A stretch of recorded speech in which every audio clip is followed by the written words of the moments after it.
Elena de White comentó en un breve documento que fue redactado en el año 1903 y está en relación al libro de Juan, capítulo 17, versículo 20 al 23. Ella dice lo siguiente: esta unidad, está hablando de la iglesia, es para el mundo la prueba más convincente de la majestad y la virtud de Cristo. Entonces, en este bosquejo vamos a concentrarnos en la unidad visible de la iglesia, que tiene como fundamento a Jesús. ¿Todo bien?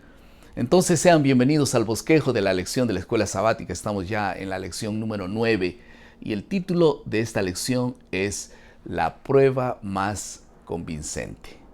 Vamos a concentrarnos en tres asuntos, tres tópicos. El primero de ellos es la unidad a los pies de la cruz de Jesús. El segundo asunto es un ministerio de la reconciliación. Es un tema que hablamos mucho en la lección de esta semana.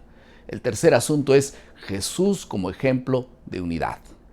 Entonces vamos a comenzar con el primero de ellos, unidad a los pies de la cruz de Jesús.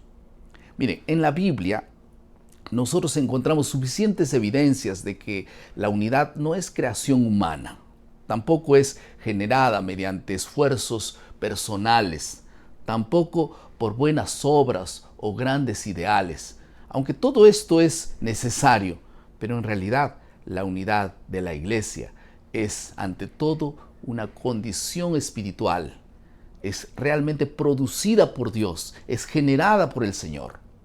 Entonces, Él es el que une y hace que a través de la muerte de Jesús podamos todos unirnos alrededor de esta victoria. Existen dos pasajes en el Nuevo Testamento que reafirman este concepto de unidad a través de la muerte de Cristo. El primero de ellos está en el libro de Juan, el capítulo 11 y el versículo 51 y 52. Aquí nosotros encontramos a Caifás que profetiza y dice que Jesús había de morir por la nación. Y no solamente por la nación, sino también para poder congregar en uno a los hijos de Dios que estaban dispersos, dice la Biblia.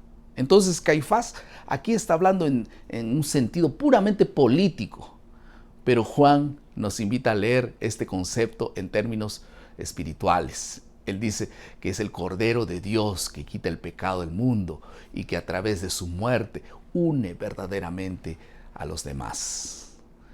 Un otro texto que está en Efesios capítulo 1, versículo 10, dice Pablo allí que debe reunir todas las cosas alrededor de Cristo, tanto las celestiales como las terrenales.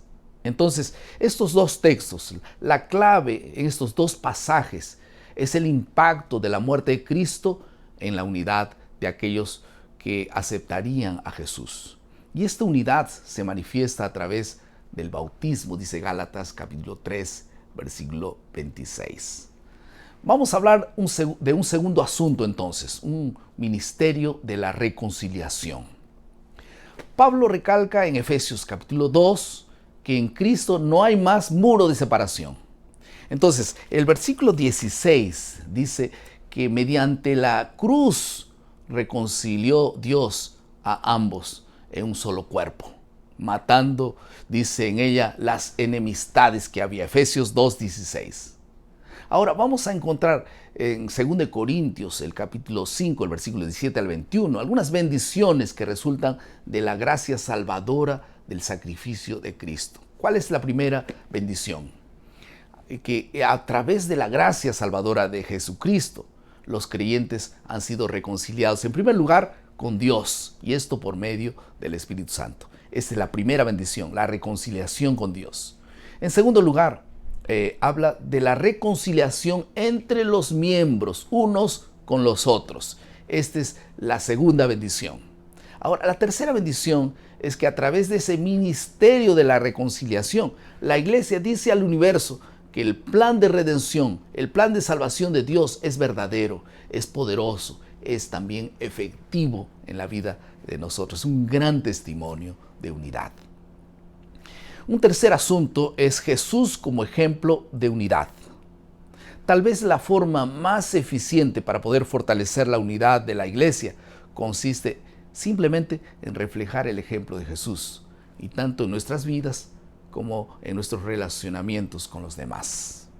Vamos a repasar 5 ejemplos. Ustedes pueden tomar su Biblia, anoten por favor estos textos que son referencias de la forma como debiéramos actuar para poder fortalecer la unidad de la iglesia. El primero de ellos está en el libro de Mateo capítulo 7, versículo 12.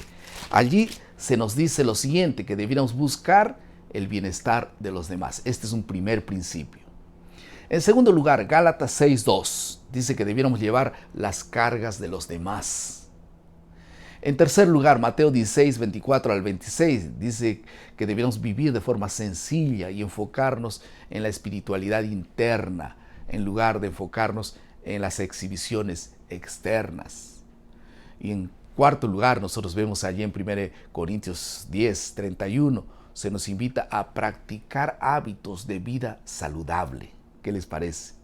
Finalmente, Mateo 25, 40 se nos invita a tener vidas comprometidas con la idea de ayudar a los demás de manera sencilla y también sin pretensiones. Yo creo que estos consejos nos ayudan muchísimo para estar unidos siempre.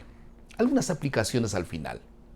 El ministerio de la reconciliación implica que el creyente se convierta en un reconciliador activo. Esto significa que debemos todos ser ministros de la reconciliación, así como fue Jesús.